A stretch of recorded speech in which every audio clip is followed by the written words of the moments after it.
Good morning everyone. उन्हाळ्यात विदर्भ फक्त त्याच्या डेझर्ट कूलरसाठीच नाही तर अजून एका गोष्टीसाठी प्रसिद्ध आहे, ते म्हणजे उन्हाळ्यात केलेले वयवट. वयवट म्हणजे वेगळ्या वेगळ्या प्रकारचे कुरोड्या, धापड, पापड, चिप्स, सरगुणे असे वेगवेगळे प्रकारचे पदार्थ जे आपण वर्षभर खाऊ शकतो. आणि विदर्भातला सगळ्यात वयवटाचा पदार्थ जो सुरुवात करतात ते म्हणजे धापोडे. तुम्ही विदर्भात कुठेही जा, प्रत्येक घरी तुम्हाला हे धापोडे बनताना दिसतात. हे बेसिकली ज्वारीचं पीठ आंबवलेलं असतं आणि त्याच्यात मिरची, तीळ आणि मीठ घालून पाण्यामध्ये ओततात आणि त्याचे पापड बनवतात.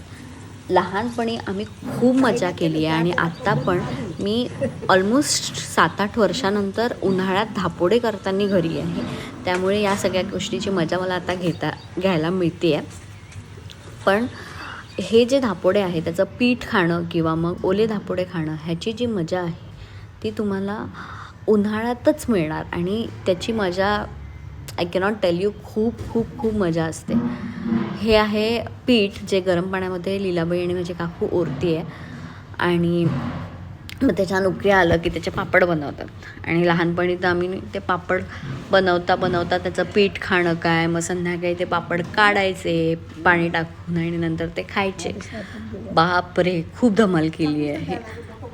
तरी झालं आहे, पीठ आपलं शिजलं आहे. पीठ एकदम शिजलं, एकदम छान शिजलं की याला असं ओल्या चादरीवरती टाकून असे छोटे छोटे पापड बनवायचे. हे आता गोल दिसत नाही आहे कारण हे पीठ थोडं पातळ झालं आहे, त्याच्यामुळे तसे गोल गोल होत नाही. नाहीतर असे विदर्भात बायकांचं डिस्कशन तेच होतात की बापरे, माझ्या एक पण कुरोडी अशी छान गोल गोल झाले आहेत आणि एकदम छान सरळ झाले आहेत. तर हे बघा, हे एवढे सगळे धापोडे आहे. हे खूप कमी आहे, आमच्याकडे खूप बनतात, 20-20 पायल्याचे बनतात.